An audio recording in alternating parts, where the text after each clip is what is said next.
All right. What is up, football fans? I am Danny Austin here in the Nation Network studios in Calgary on a beautiful Sunday. This is the live from the 55 podcast.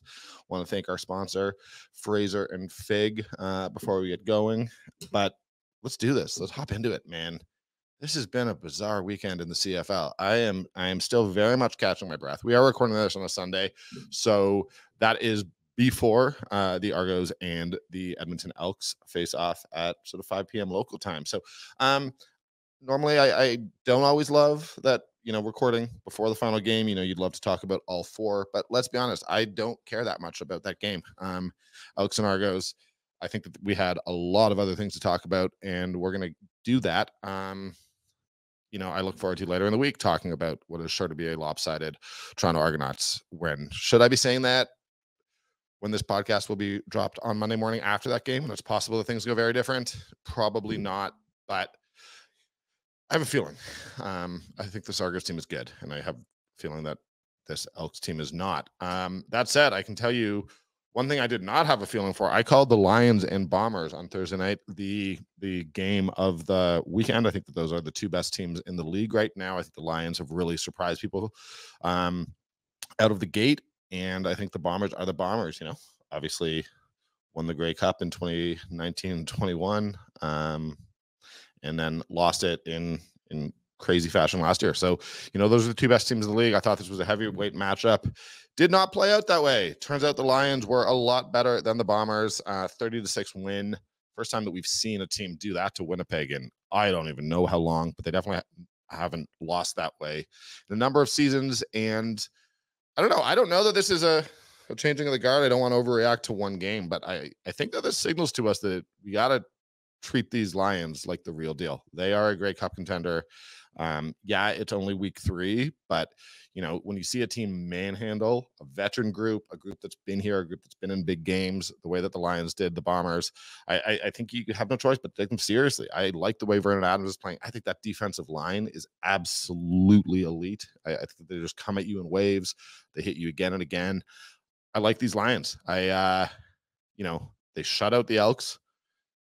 At the time, I wondered if that's just that the Elks are actually that bad. I don't know that we can say that. I think these Lions are just that good. Now, I fully expect the Bombers to bounce back in a hurry. Too much talent there. You know that Mike O'Shea and his staff are going to be, studying every millisecond of game tape and come back better. But, I'm sure that there's cracks in the armor, maybe. Can we say that? I've got Jeff Hamilton from the Winnipeg Free Press. He is going to be here, one of my guests. We're just going to kind of talk about the whole weekend, but obviously he was at that game. He has a better idea what's going on with the Bombers than anybody. And, both of us have now seen the Lions up close because I saw them beat the Stampeders in week 1. I want to know if he's as impressed as I am. So really looking forward to Jeff Hamilton coming up. Friday night, Montreal Alouettes just absolutely crushed the Hamilton Tiger Cats 38-12. Cody Vadrado, 19 for 25, 292 yards and 2 touchdowns for the Alouettes. I think you got to feel good for the guy. Last year, I think he made some mistakes. I think he said some things in the media that he shouldn't have said as well, sort of about his situation, and came across looking like a little bit of a baby at times. But seeing him get into that Alouette system, he's thriving. I think that a lot of us thought the Alouettes were going to be terrible. Maybe I shouldn't speak for a lot of us. I will speak for myself. I thought the Alouettes were going to be as bad as anyone in the league this year, and they are not. That said, these Hamilton Tiger Cats, what is going on? I think we've all probably seen the clip of Chris Edwards just faking the handshake, shoving an Alouettes player. I wish I had that, name in front of me, but that was a gutless move. I know some people are calling for a suspension and all that. I don't know, man. I don't know that it's a suspension. He shoved a guy, but I think we can acknowledge that, that's trash behavior, and Chris Edwards should be better than that and know better than that. But it's weird. It feels like it's one thing after another with these Ticats. Getting crushed 38-12 is bad enough, but what's going on, man? They're 0-3. I get that Bo Levi Mitchell is hurt. Bo didn't look great in the first 2 weeks. I thought this defense was going to be really good. I'm obviously a guy who has a lot of time for Jameer Thurman, spent some time here in Calgary. But you just look, there's real talent on that defense. And it's not coming together. And I'm sort of willing to write the Ticats off already. There's discipline issues. The offense isn't clicking. The defense can't seem to stop anybody. How can you feel confident? I trust Orlando Steinauer. I like that staff. I think there's a lot to like in Hamilton, but I shouldn't say I'm writing them off. It's too early to write them off. But there's something rot in there. That is not. It's not working, and did not expect. I had the Ticats. Here I am talking about. I was writing off the Alouettes. Had them as arguably the worst team in the league. I probably had the Ticats as the number one team in the East.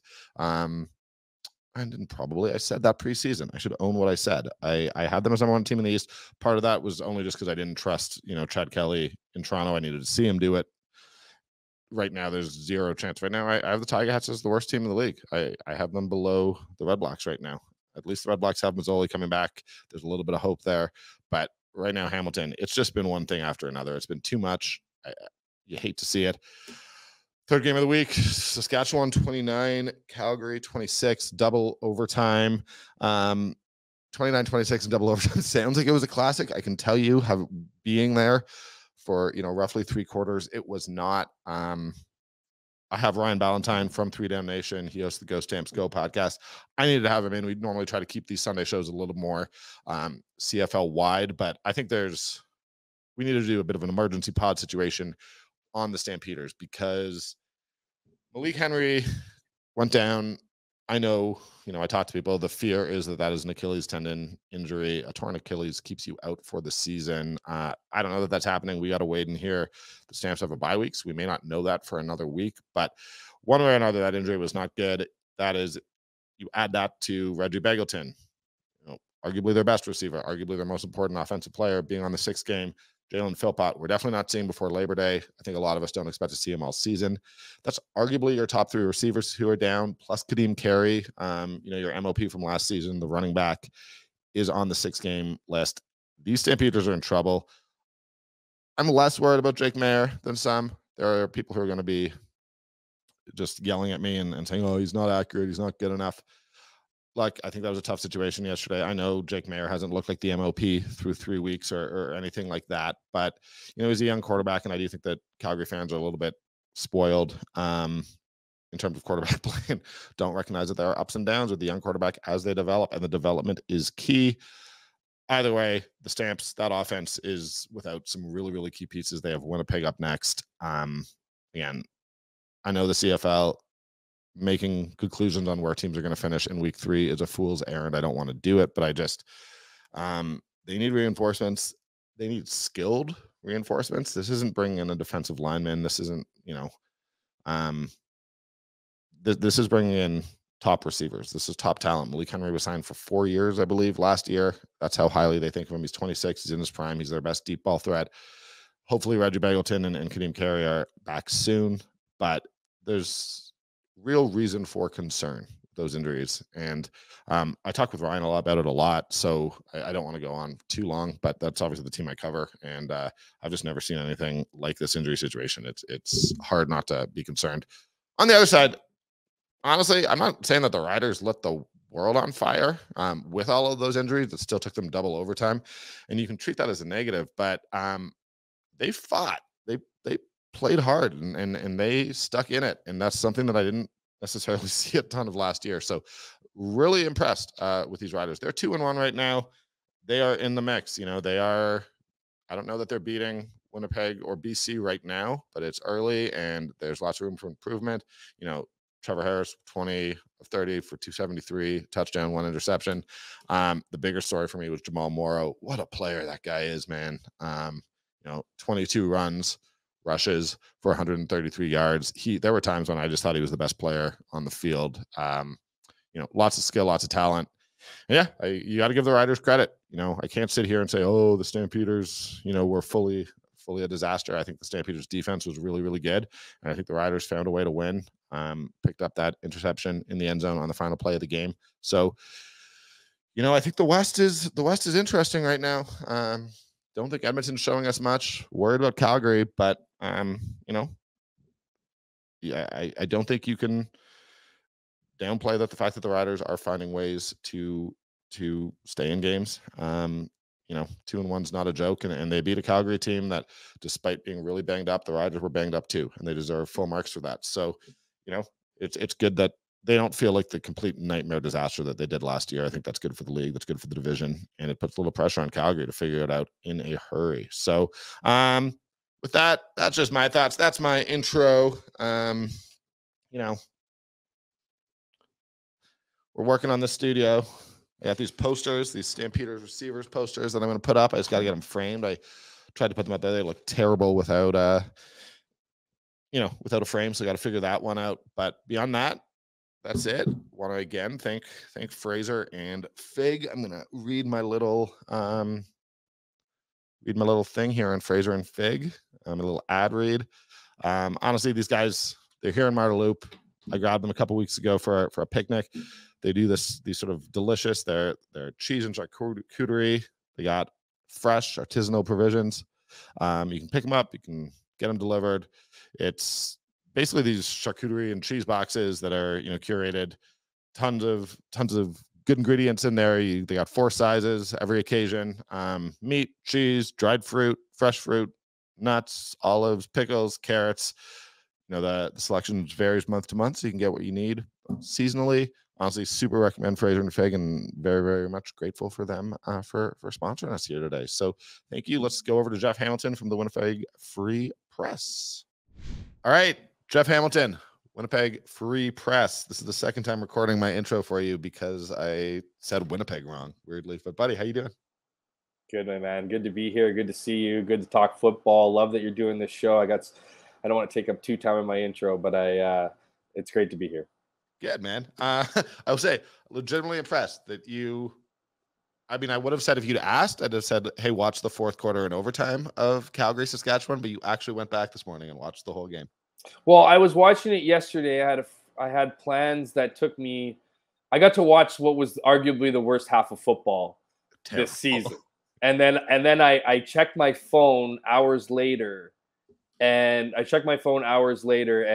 the score was 29-26 overtime. And I go, that must have been a pretty exciting second half. And I watch all the games. I try to see them live as much as I can, but if I can't, then I usually spend Sunday, watching them all on games on demand on the TSN app, which we could have a whole show about talking about how crappy that streaming service app is, but let's move on. In years past I've used, because we have access to that video database, but I actually haven't had to use it this year. I don't know if that's still up. The replay stuff, like the ultimate reporters, ultimate scouting tool that the CFLs gives us that hardly anybody utilizes. There's 5 years ago, Lucas sent me the link to the CFL video database, and you can search by player, by everything, and it's sort of great, except that I've lost my password, so this year I don't know how to get into it. But the TSN one, I'm not going to overly criticize them just yet on my podcast. But I will say I think the CFL was what a classic Canadian football game last night. It's not the first half. That was one of the worst, most just exhausting first halves of football I've ever seen. But after rewatching it, Danny, is Calgary in trouble? Yes. Calgary in trouble because the West looks even wilder than I'd say it has in some time. Well, I mean, forget that Kadeem Carey is on the 6th game. This team, arguably their 3 top receivers, who I would have said were Reggie Ballantine. I thought Jalen Philpott was going to have a big year. Then Malik Henry was a top 5 receiver in the CFL last year. And I like Malik. I suspect that is an Achilles injury.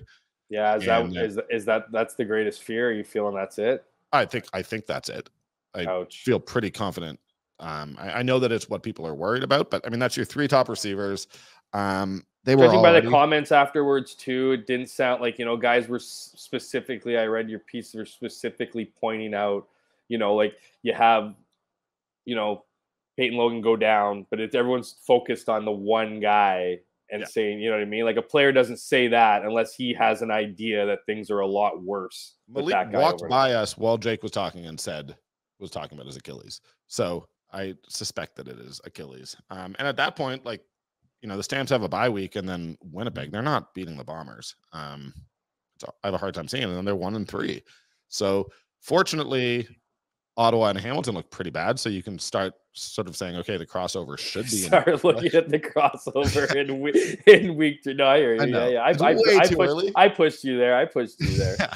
But I mean, I don't, and I have a hard time without those players. And like, that's not making an excuse. It's just, if you don't have your, like, if you don't have your skilled players, there's not just a bunch of guys who can come in and be 1,000-yard receivers waiting on the sidelines for their CFL opportunities. And Jake Maier, and it's not specifically Jake Maier, it's almost everybody in this league at quarterback, from Zach Collaros all the way down, would need help in that situation. Yeah. There isn't a guy in the CFL that you can look to that would own that offense and just make it better with what 3 starting Canadian rookies yesterday, I mean, Luther Hacken-Avanu, or is it three guys making their first start? Like, but how many guys made their first start, whether they're Canadian or American yet? Well, so Luther Hacken-Avanu, he started games this season, but had never started a game prior to this year. Cole Tucker and Clark Barnes they're rookies, had never played. Is Clark Barnes 6'7"? No, that's Bryson John. Which is, I caught that. I was going to rewind. Who's 6'7" receiver on John is 6'7". Okay. He still hasn't caught a pass, including in like the red and white game. We're still waiting for Bryson John to step up. But then like Trey Odoms Dukes, I think, played in 3 games. Like Malik Henry was their most experienced receiver and wasn't a starter until last year. So yeah, everyone, I have fans who are being like, oh, Danny, you're making excuses for Jake. I don't think Jake was very good yesterday. I also think, like, I got to cover Bo Levi Mitchell's glory years. He always had 2 receivers, 2 veteran guys who he just knew where they were going to be and could go to for first downs. And 100%. The Stamps don't have that right now. And I don't know how you get that. And I just don't think that there are receivers waiting for calls to come play for the CFL. So it's a real issue. And it's not an issue that necessarily falls on anybody's shoulders. I have people on Twitter being like, well, they should have signed more depth at receiver. It's like, in February, they knew that these 3 guys were all going to basically be on the 6th game, and 2 of them probably out for the season, and Philpott and Malik. It's bad. It's the worst. It's the most worried I have been about the Stampeders ever in my 7 seasons covering the league. Can I throw a question back at you? Absolutely. Please. This is like, that was obviously the worst loss I've seen the Bombers suffer in 5 years. You're not actually worried about them, are you? No, I mean, worried about them, no, but it's the first time in a very, very long time that you can argue they showed their age. And it almost, man, like, I don't know, you got to give credit where credit's due. The BC Lions looked like they owned the Winnipeg Blue Bombers playbook. Like, it was almost in the paranoia league that the CFL is. There are going to be people out there for how well BC Lions played, and I'm not making that claim. I'm just saying that's how paranoid the CFL is, that they were so good, particularly on defense, that they looked like they knew the Bombers' plays, man. I mean, they absolutely dominated them. And you know what's crazy is that I don't usually think that, like, my prediction in this game, and I don't make predictions online or really in any kind of platform because I think they're lose-lose, in your market. But I was, people asked me just amongst our colleagues, and I thought the Bombers were going to give the BC Lions a beatdown. And the reason why I thought they were going to give them a beatdown is because last year, when it was Rourke Mania, the Bombers, they are very even-keeled. They're very, you've covered them for years. They're very one-leveled. They're boring in a lot of ways, but that's what makes them good.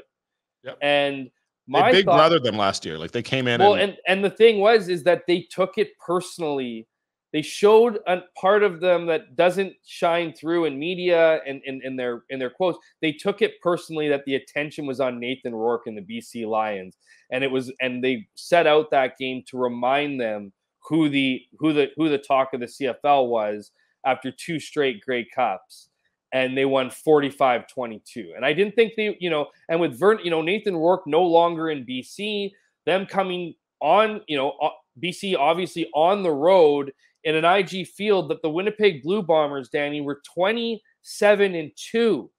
in their previous 29 games. The last time the Winnipeg Blue Bombers suffered a And those 2 losses, by the way, was Mark Leggio missing 2 field goals to win over Montreal, which should have won it overtime. That was one of the home losses, and the other one was against Hamilton. The last time the Bombers had lost to a West opponent was the 2018 Banjo Bowl.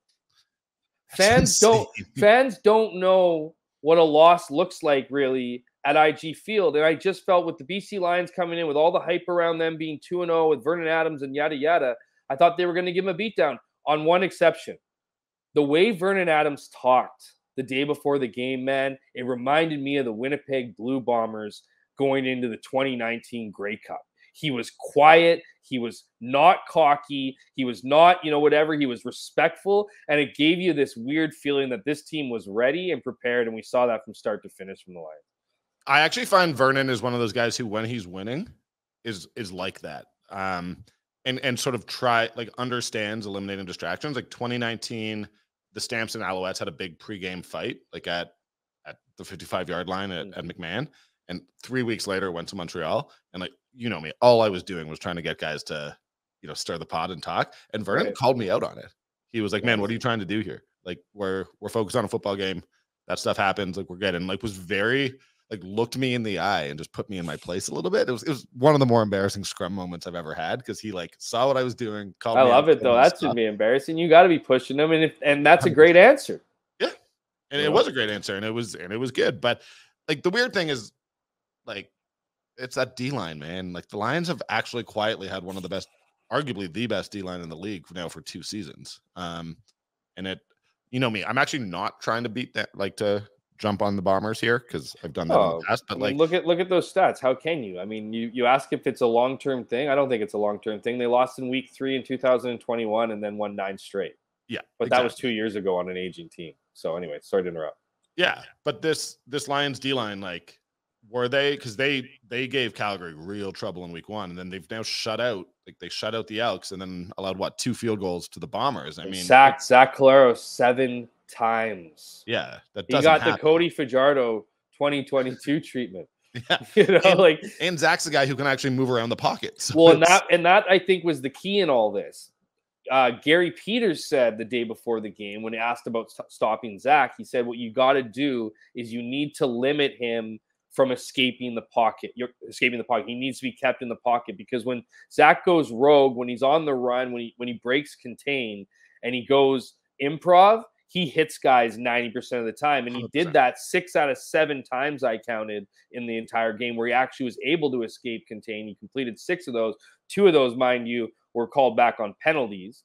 But still, that's when he's effective. So I think in a lot of ways, if you're looking at a blueprint on how to stop the Bombers' offense, take Gary Peters' advice and keep Zach Collaros in the pocket. Well, I've seen him do it to Calgary so many times, where he just rolls out of the pocket and you think the play's dead, and he's got 2 defensive linemen chasing him down, and somehow just fires a rocket down the sideline that receiver gets 30 yards. I mean, well, and that's where the Bombers, we hear a lot about the Bombers' continuity and smarts and all those things, and building on things they already have. That's one of them, is when those plays break down, they have really, really smart receivers who have been in the system for so long, know exactly where they go. So as much as it is certainly Zach Collaros' ability to throw on the run, his ability to escape the pocket and find those open players, the receivers are just as much to give credit to, because Drew Woltarski's open every time that Zach Collaros escapes the pocket. What was the reaction from the Bombers after the game? Because you and I cover hockey as well. Mm-hmm. Every once in a while, the Flames, not even this last disastrous season, but they lose 5-0, and you learn pretty quickly that just happens in an 82 game season, right? You just have some bad games, and that's inevitable. And you actually are always surprised by how little of a reaction it gets from the players and the coaches. It's acceptable, but I mean, that's not true in football, but also if you're Winnipeg right now, you've got to be feeling all right, back to the drawing board a little bit, but guys, we're the Bombers. Well, you know what? It was a lot like that. It was a lot no one was getting down, because they don't really get down on each other anyways. They're not overly emotional when they win. So in this case, like I said, we haven't seen a lot of losses from this team. And so you thought, given that, and we certainly haven't seen a lot of beatdowns, because that's, let's say it what it is. It was a beatdown. The Bombers were bullied all night. They scored 6 points, not in the second half. Yeah, absolutely beat down. And And so, but surprisingly, like jovial's not the word, because it wasn't like they were happy, but they were seemingly okay with what happened, and I think eager to watch the film and see where things broke down, because they're not worried. They're just wondering how did they gave a lot of credit to the Lions. They gave, there wasn't a guy, like, you didn't hear any of that. There were some guys that saying they beat themselves in a lot of respects too, but they weren't saying it in the context of, these guys didn't do anything impressive. We lost it. Like, they gave total credit to the Lions, who scored on opportunistic opportunities, and defense, it wasn't a mirage those first 2 weeks at the fact that they were averaging 7.5 points against per game. No, and they have what coming up? They've got Montreal. That's actually a kind of fun game. Yeah, I mean, that's a prove-it game for Montreal, but that's also a game that you'd expect the Bombers to win. It's a huge prove-it game for Montreal, and I think Montreal's in a lot of trouble because they haven't played a starting quarterback. You don't want to take away from the fact that they're 2-0. You know what I mean? That's they haven't been 2-0 since 2011. They went on to finish that season 10-8, mind you, and lost. We're upset by Hamilton in the East semi or final, whatever, the first playoff game they played. And but it's good for them. I think Cody Fajardo is playing a lot better than I would have given him credit for the start of the year. That defense is super strong, but they haven't played a starting quarterback. They played against Nick Arbuckle, who I will not be surprised in the buzz out of Ottawa. I'm not saying it's overflowing or overpouring, but there's buzz regardless that Nick Arbuckle might be released by the team. When Jeremiah Masoli comes back, and I would not be surprised if that's the case. He might not. I'd be surprised if he throws another football in this league. I mean, that's a little hyperbolic, but he's not getting a starter's job again in those 2 weeks. And the release thing, I assume, depends on what he's getting paid, right? Like, he's been around. Absolutely. Well, that would be part of the. Yeah, exactly. Not getting the bang for buck for sure. And I like Nick. I've got a relationship dating back years with him, but there's no question. I mean, he was not. He didn't do the job.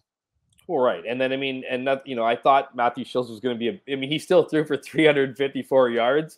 The guy was just chucking balls, and he has great receivers, right? Like, Tim Smith looked awesome. Duke Williams is a magnet. So he was just launching balls, right? So, but he did not look good at all. And certainly when they got to the red zone was not, that's the impressive part about Montreal, is that they've been able to limit both teams, regardless of the fact they don't have their number one guys in, to 0 touchdowns.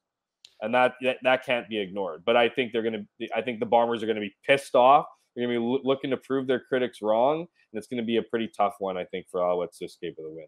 Yeah, there's a big difference between playing this Ticats team, which, you did a really nice job. I'm supposed to be the host, and you segued right into Montreal Hamilton there, which was pretty impressive. And we're going to talk about it because I know both of us have thoughts on Chris Edwards, but man, this Ticats seems bad. And they're bad in a way that it feels a little bit like, how mid-season in Saskatchewan last year, you were just the wheels have come off. These guys aren't on the same page last year. It feels like that already with Hamilton. And it's Bo Levi-Mitchell is not, him getting healthy is not the solution there. I don't understand how the defense is this bad. I'd put Simone Lawrence and Jameer Thurman. I'd say that should probably be as good a linebacking duo as there is anywhere in the league. I think their back end honestly has decent DBs, but it's all just gone to hell. They're good on paper, man. They're good on paper.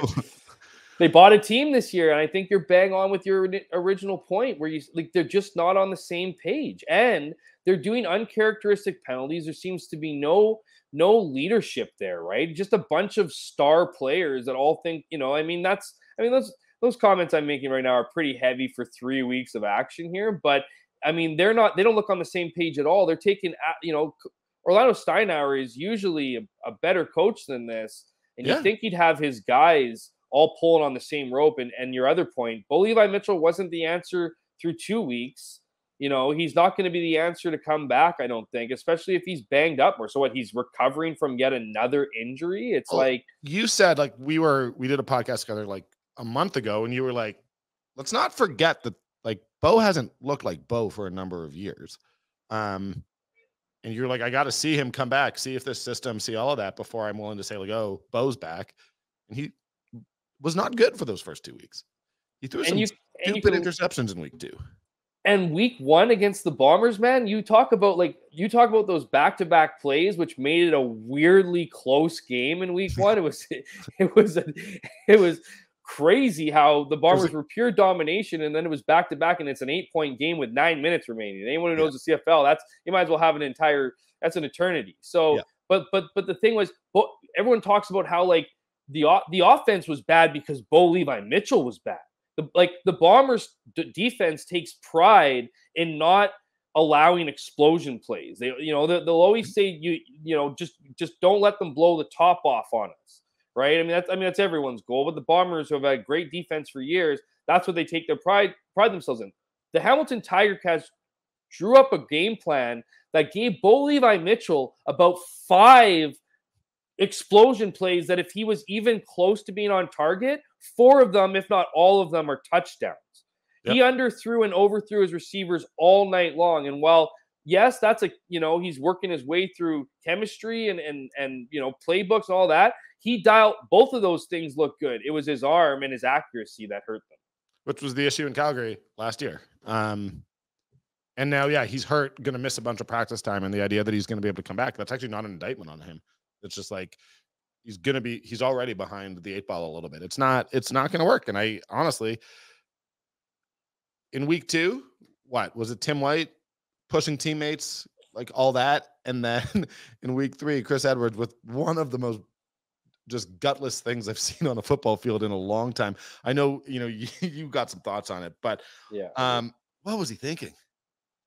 I don't think he was, man. Like, I get it. Like, you just got pumped, and clearly a bad loser. You know what I mean? Like they're all over the professional sports. There's just guys that are so emotionally attached to wins and losses that it's just they often it gets the better of you. And so Chris Edwards, for those people who don't even know what we're talking about, that didn't catch the end of the game because it happened literally at the end of the game, and they showed it on replay. Austin Mack, great game, by the way. Great game. We can talk. I got something to say about him too after. But he had a great game. 2-touchdown game. Just an incredible target for Montreal. Anyways, Chris Edwards goes up to him, not Austin Mack the other way, if I'm correct, goes up to him and approaches him with his hand out to give him a handshake. And Austin Mack extends his hand to shake Chris Edwards' hand, and right before their hands can touch, Chris Edwards decides to pull back his hand and bring forward both his arms and shove Austin Mack to the ground. Now, did Austin Mack play the push a little bit? Maybe. But he was going to the ground regardless because of the shock value and as you said, gutlessness of the move. Because he literally, it wasn't even like he was charging at him to like give him at least a very, even if he pushed him like that, it would still be a cheap shot, but at least in some sense, you'd have a little bit of a heads up. He pretended to positively embrace him and congratulate him for the win, and then shoved him as hard as he could with both his hands. The video of Cam Judge punching Lucky Whitehead last year, brutal too, never went public. And there was considerable debate, myself probably defending Cam Judge a little more than I should have. But at least that he didn't fake the handshake. Yeah. I'd rather be suckered. I'd rather be suckered than faked handshaked and then suckered. I'd probably rather be pushed than suckered just for potential. Yeah. And we're not going to get into debating the Cam Judge thing. He definitely walked up to Lucky Whitehead and just punched him. Yeah. Whatever. But yeah, is it suspendable for Chris Edwards? Because I don't think it is. I just think it's one of those things that damages your reputation and makes you look like an idiot. It's a shove. For me, it's probably not that enough stuff happens on a football field, but it just makes me lose a lot of respect for the guy. Well, yeah, no, I think for those exact reasons you said off the top, not only does it make him look ridiculous, it makes the league look ridiculous. Yeah. That's on camera. It's a CFL highlight. And Chris Edwards, I'll remind you, and you know this obviously already, was the guy that went and chased fans at BMO and swung at a fan. Okay. You know what I mean? And I know there's stories about what the fans said and did and how inappropriate it was. And I don't know the exact details behind that. Technically attack him, but he shouldn't have been in the stands. But that's the thing. Like the fan essentially approached him, but that didn't stop Chris Edwards from swinging. Like it wasn't that interaction with the fan wasn't like, oh snap, like what am I doing here? I'm not supposed to. He climbed into an area with the concourse with the fans, which is like, I get it, man. Fans deserve to get popped in the mouth a lot of times. I mean, there's some stuff. If you look at the history of professional sports fans, there's a lot that deserve a pop right in the mouth. Like they spit on players, they pour drinks on players, they do all those things. But the number one cardinal rule in professional sports is that stuff can be, on tape, and that can be handled through a legal, process. If someone is on film spitting on somebody, they can get charged. Yep. Right? Like, and that's how it's handled. You never react to fans. You never physically assault fans and yada, yada. So I think with just that looming in the background of Chris Edwards' resume, clearly he did not learn his lesson. Because if I'm not, I think I'm right on this. He got a 6-game suspension, but I believe it got reduced to 4. I think it got reduced to 4. And so herein lies the issue, Danny. How much do you suspend him? Because if you suspend him the 1 game, which I think it's deserving of 1 game, he might appeal it, he might not. Okay? If you suspend him 2 games, he's definitely appealing it.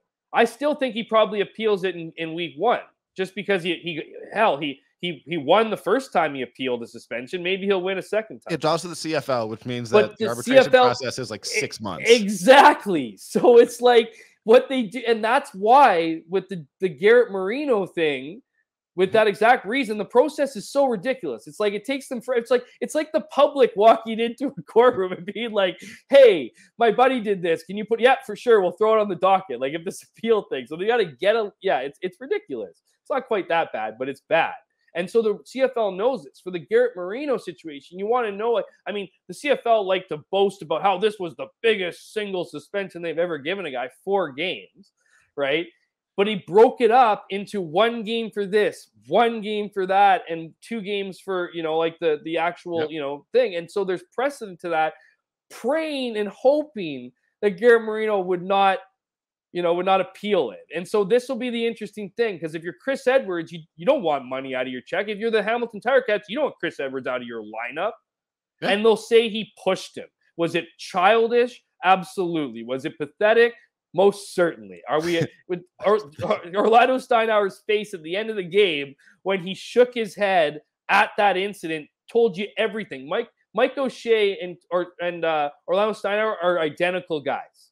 You know what I mean? They have different backgrounds but identical personalities. And so Mike O'Shea probably would have cut the player before he got to the locker room.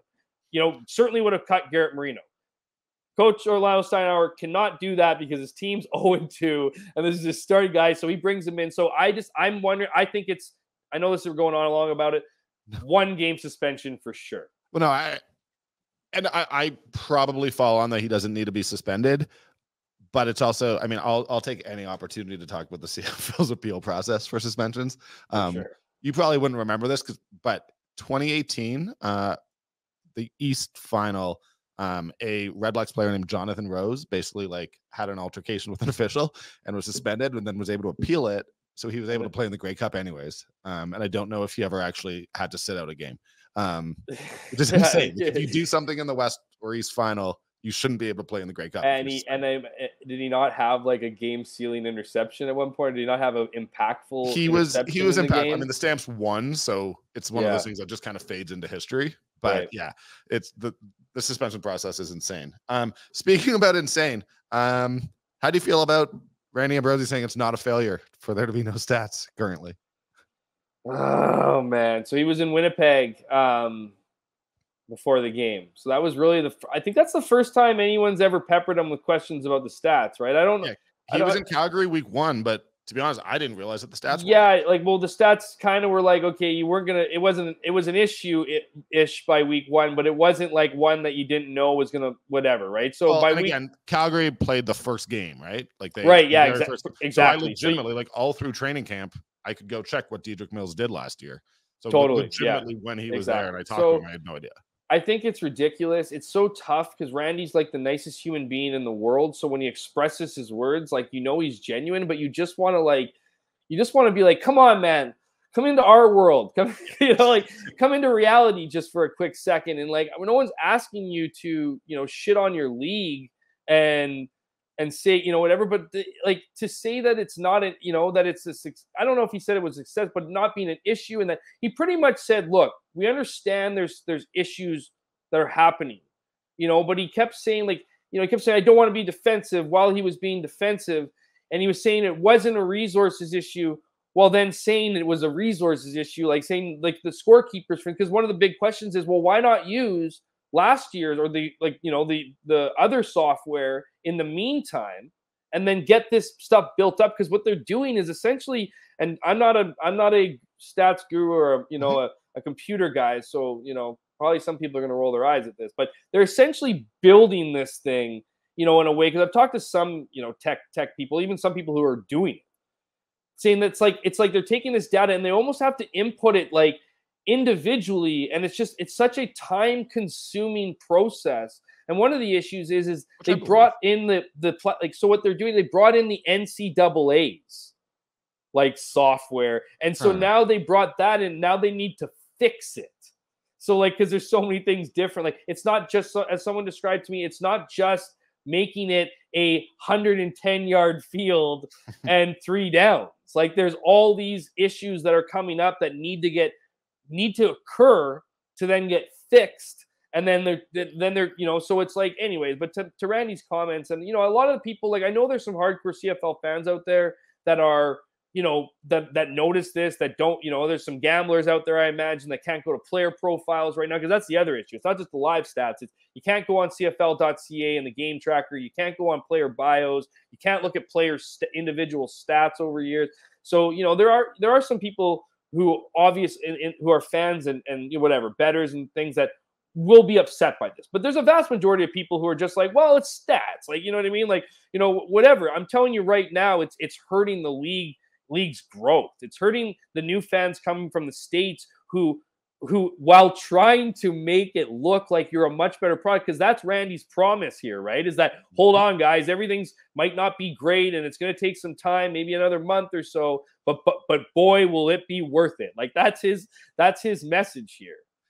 So that's the whole, what could possibly be worth it? Like, yeah. And I mean, to your point, I think that you and I are likely disproportionately affected by there not being stats. But we're writing stories for the league. We're promoting the league through our stories, through this stuff. So it's like, that was kind of my last bit of the point there as I was rambling on, was that they're hurting themselves because they're now on CBS, which is actually a pretty big deal. So they're getting in some more American fans who like to gamble, right? That's the only reason I imagine most of them are watching this. And when they get there, because I'm telling you, you can bring them to the water. If you watch enough CFL, you'll love the CFL. It's a wild game. Every weekend is crazy. It's a crazier game than the NFL. No one's going to say they're better players. We know that the money is all there in the NFL. There's crazy skill. It's got all that, glitz and glam behind it. But the CFL is a more enjoyable game to watch. It just is. Oh, and it's the most fun. That's why we love it. And so we're trying to sell this game, and the stats should just be like, and Randy also says, like, this is other leagues have dealt with similar issues. Like, who? When? Like, what? Name another pro league that did not have profiles for a sizable amount of a year. Like, you're telling me the NFL, if they switched over software, and I'm not trying to compare the CFL to the NFL, even though I am right now. Like, you think that happens to them? They're not fixing it in the winter. We're like coming up on being 20% of the way into the season. Right. Like, this has been a sizable chunk. The funny thing is, like, I genuinely, so first of all, like, I actually got a call. I don't know if you got a call. I'm not going to name him, but from one of the people we would speak with most at the CFL head office, and he legitimately apologized. Like, I know he called a couple people. He just said, we know how tough this makes your job, all that. And I'm like, I recognize how annoying this is without it making me mad. Like, I'm like, this is so stupid. It's clearly Genius Sports' fault. Yeah, it's Genius Sports' relationship with them. Yeah. Yeah. And like, it bugs me, but not in a way that, like, I can kind of laugh at it. Like, it's just ridiculous that we're in this situation. It was just when Randy was like literally saying it's not like, until he did that press availability, I was kind of like, this is annoying, but we'll get through. And then he did it, and I was like, come on, Randy, man.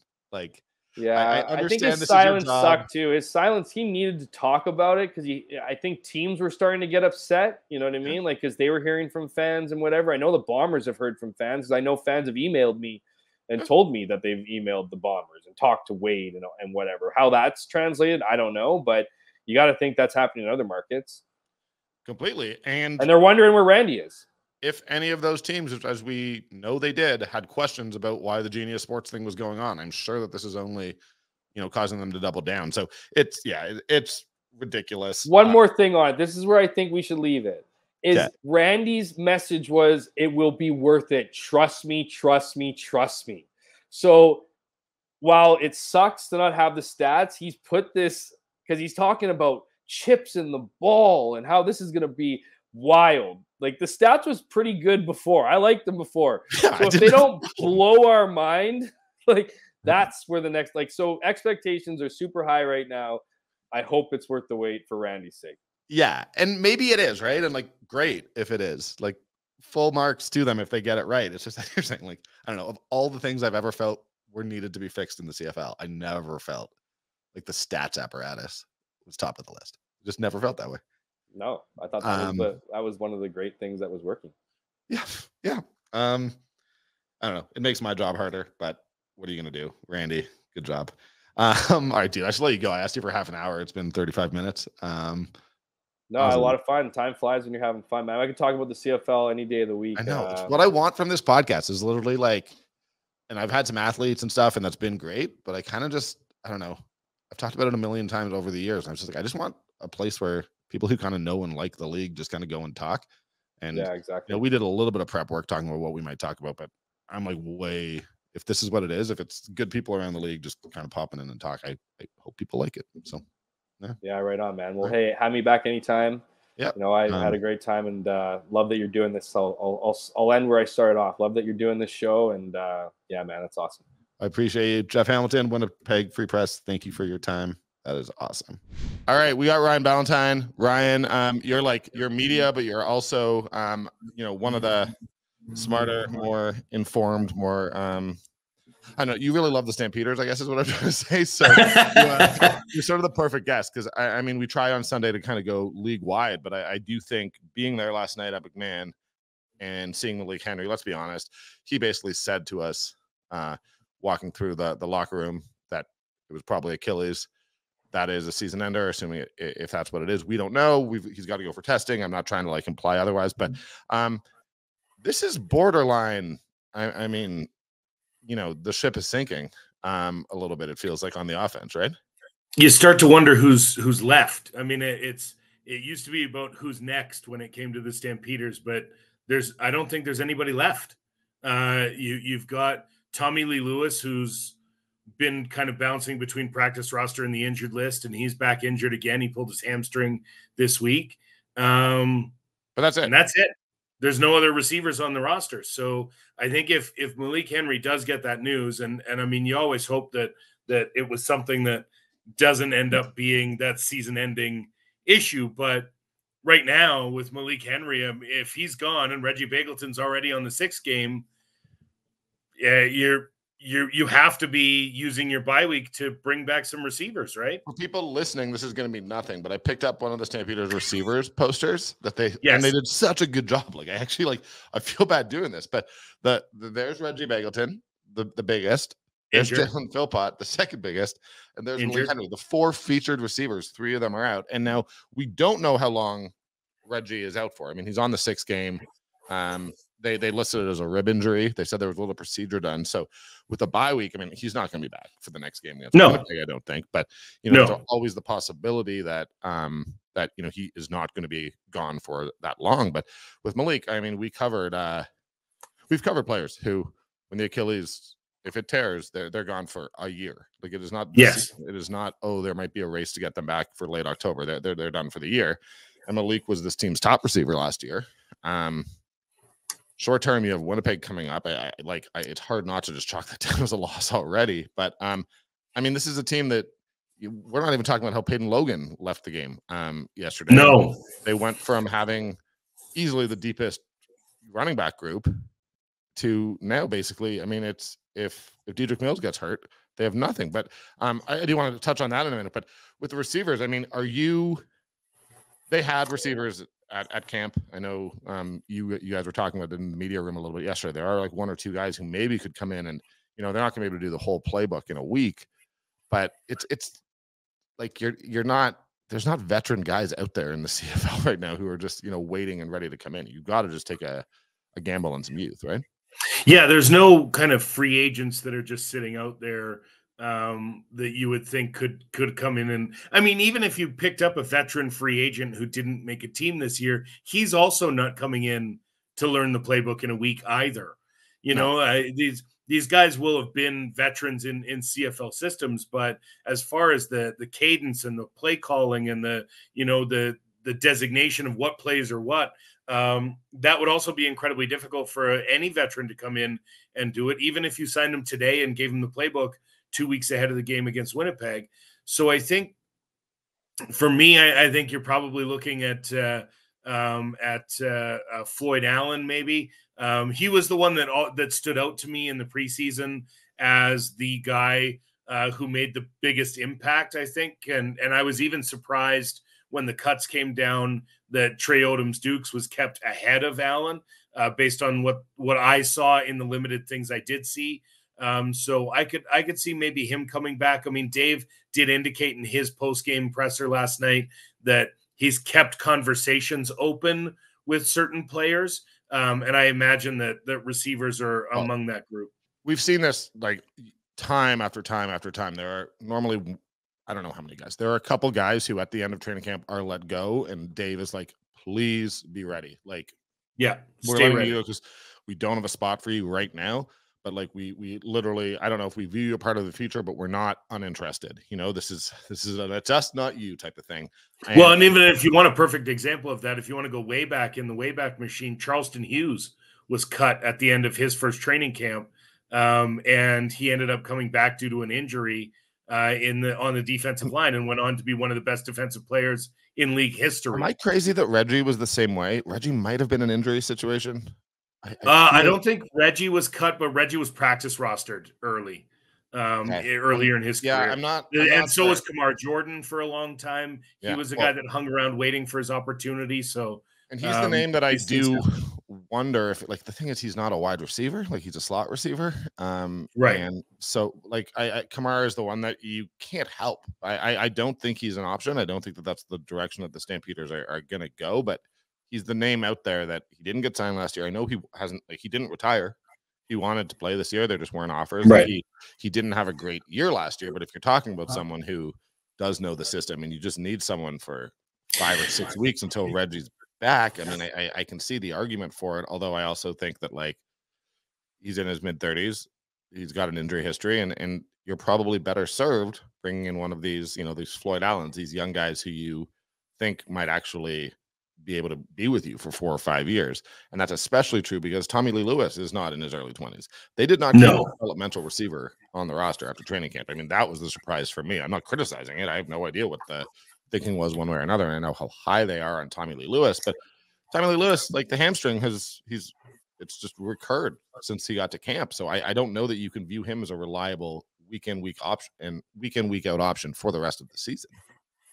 No, and I think, I mean, to be hit as hard as they've been hit in these skill positions offensively, I mean, you mentioned the top 3 of the top 4 receivers on that poster are now gone.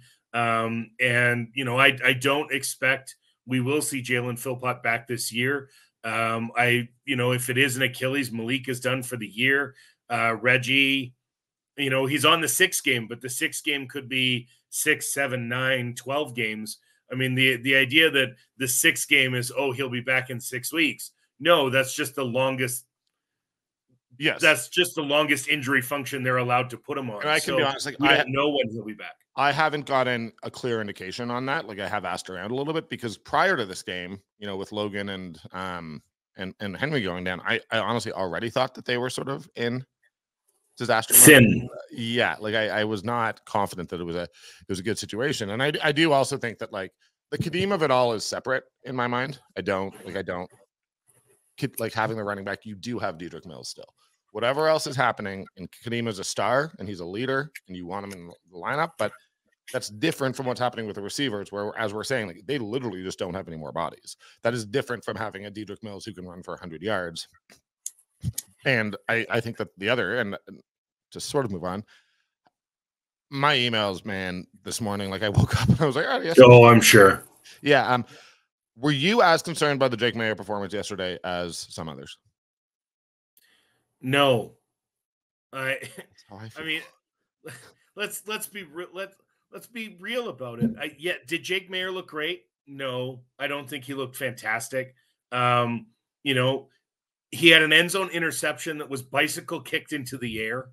I know. He had another interception where the player caught it, ran 5 yards, was stripped of the ball, and effectively bounced it right back into his own hands to take it back for a touchdown.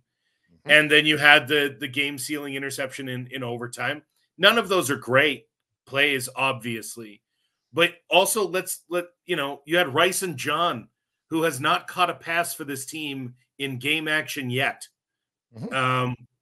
Red and white game, preseason games, nothing. Rice and John does not have a reception. He was out there at the end of the game. You had Luther Hakanavanu, who is talented, but not a number one receiver. I mean, he's not a number one in the offense. The other thing with Luther is because he's been around for a couple of years, people are treating him like he's some trusted vet. He didn't actually have a start prior to this season, right? Right. Like, he was right. I mean, he played. He's been a backup guy. You have first round draft pick in Tucker. I think he looked good in the late stages starts of that game. Clark Barnes, but no starts. Yeah, Clark Barnes. Now. Yeah, Clark Barnes was out there. It's not like Jake had. Jake's not throwing to Eugene Lewis. Jake is not throwing to look at the receivers in BC. Jake doesn't have that caliber of receiver here currently. You had Reggie go off for 140 yards last week, and now he's injured. So now I think Reggie and Malik are worthy of being discussed in that stratosphere. I think they're top 10, but I don't know that either of them are top 5. That's an interesting debate that we should have on this podcast when both of us have more time at some point. Yes, absolutely. That's and with respect to them, again, a top 10 receiver in the league still means that you're the number one guy on your team. Yep. But I don't know that either of them would be considered. I think you might put a couple guys ahead of them in the league when you look at guys like Kenny Lawler and Geno Lewis and Rhymes in BC.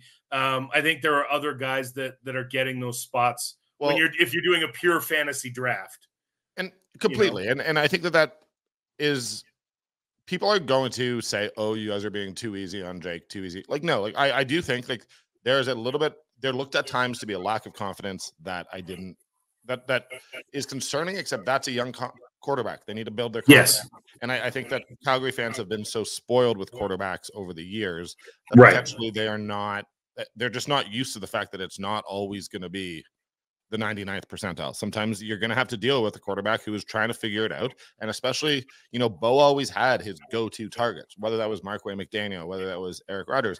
And I think that you need to build that as a quarterback with your receivers, unless you have a Geno Lewis who it's like, I'm just going to toss the ball up and they're going to go right, or a Dominic Grimes or one of those guys. And that doesn't seem to be there right now. But there's a couple things. I don't think that means that it's not ever going to be possible. And a little bit of patience and a little bit of understanding that, this is a guy who is this is still his first season with a training camp as a starter. Yes. And it's touch and go a little bit right now. I'll be honest with you, a pass to the right side of the end zone where, what was it? I don't know if it was the safety, but where a second DB floats in and catches it. That's not the first time I've seen a Calgary Stampeders quarterback throw that. I can go back to or any quarterback. Exactly. Jake said it in his post game last night. He said, "I don't regret the throw. I regret the result." He said, "I saw a guy that I thought would be open at the back of the end zone, and I tried to hit him, and it was a little underthrown." Yeah. Dave Dickinson was very clear that he doesn't play for ties when I asked him about being a little bit more conservative in that situation, and that's fine. Almost aggressively so. There are not many times where Dave seems to get heated. Like, I think that was maybe as heated as I've seen Dave get in afterwards. And I don't even mean that like as a as a negative towards you at all for asking the question, but he was very emphatic. He's not paying for ties. He wants to win games. And I don't think that there's a problem with that. I don't think there should be a problem with that. And I think, you know, it is a part of a growth process. You still have Jake, who is that was what, his 15th career start yesterday? Yeah, I mean, I'm not fully going to use that as an excuse. Like I'm not excusing, but you took all his receivers away. And that's not to take anything away from the guys that were on the field, but not a single one of the guys on the field would be considered a number one receiver last night. No. After Malik went down. So in the second half, I don't even think you had anyone that's considered a number two receiver on any team in this league right now. No, I think Odoms Dukes has that potential, and I mean, this is the other thing with Jake, is he said on that throw, he was like, you can make the argument that I should have tossed that ball like a little bit long. He's like, except I was overthrowing all game. So I tried. Yeah, he hadn't hit a long throw. Yeah, which he acknowledged. And I mean, that is the thing with Jake, because he takes accountability. But my whole thing is, and I mean, I'm just not responding to people on Jake right now, because I would preach patience. And to be perfectly honest with you, with all of these injuries, I'm beginning to wonder if this season is going to go a little bit off the rails, at least in terms of record. But I get, whenever the Stamps aren't playing, I get, you know, on Twitter, I get all these people saying, like, the standard of quarterbacking has never been as low in the CFL. There's no good quarterbacks. And it's like, then Jake plays and people are like, Jake's the problem. It's like, well, what other, like, okay, yeah, you take Zach. Okay, right now you take Vernon. But, like, I don't know that Trevor Harris was I actually don't know that I do take Vernon. I do right now, and I'm going to give him credit. I think Vernon is a mid-range quarterback to me in a magnificent system. Vernon is a guy that is incredibly benefiting from his system. And what shows me that is that Vernon couldn't keep a job anywhere before this system. Vernon was constantly being replaced as the starter. Vernon was constantly being run out of town and everywhere he went until he got into this offensive system. Maybe coaches should build systems for a couple of games. Maybe coaches should look at the talent that they haven't built the system around it. That would be my. I think BC has more talent. Yeah. And I think that Vernon, as a middle range quarterback, can be very successful in that system. This is why I'm having you on, because I love your I love your takes. I'm not necessarily disagreeing that long term Vernon Adams for me is the second best quarterback in the CFL, but right now he is the guy. Like, he deserves to be named. It's just like, I don't know that Trevor Harris was that much better yesterday. Cody Fajardo, I'm not going to talk about the LOS right now, but hey, look, man, he's been better this season than he was last season, that's for sure.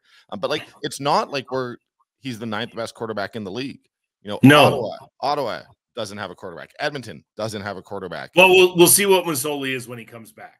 For sure, but they haven't so far. I mean, they haven't. I can't had one project forward. Like, the fact is, I think Jake deserves a little bit more grace than he's getting, and people are just so focused on quarterbacks in this league always. And I just love the idea that he ran the ball.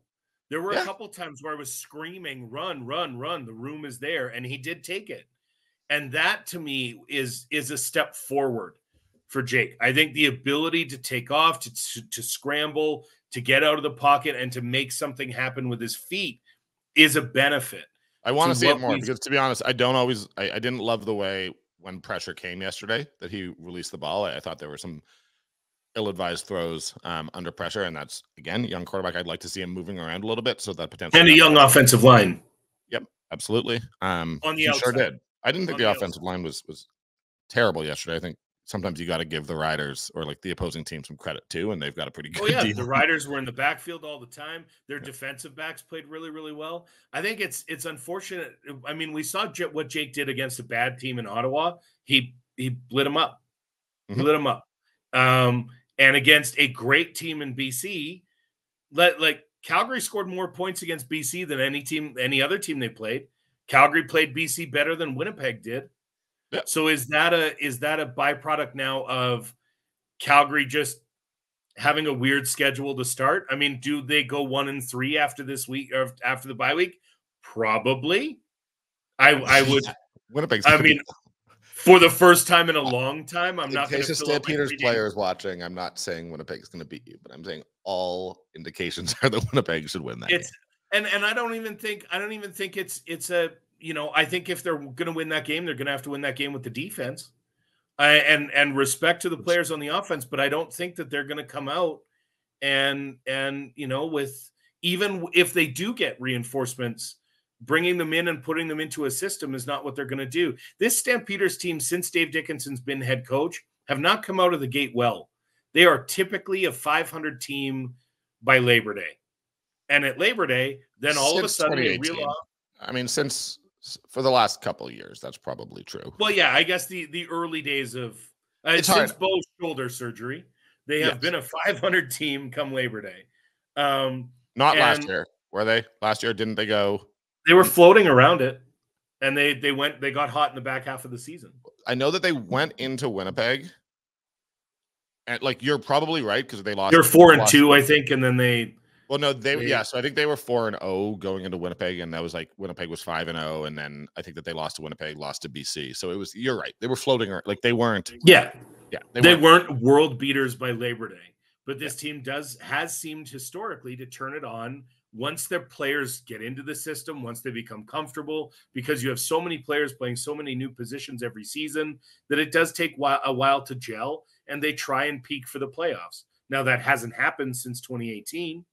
They haven't won.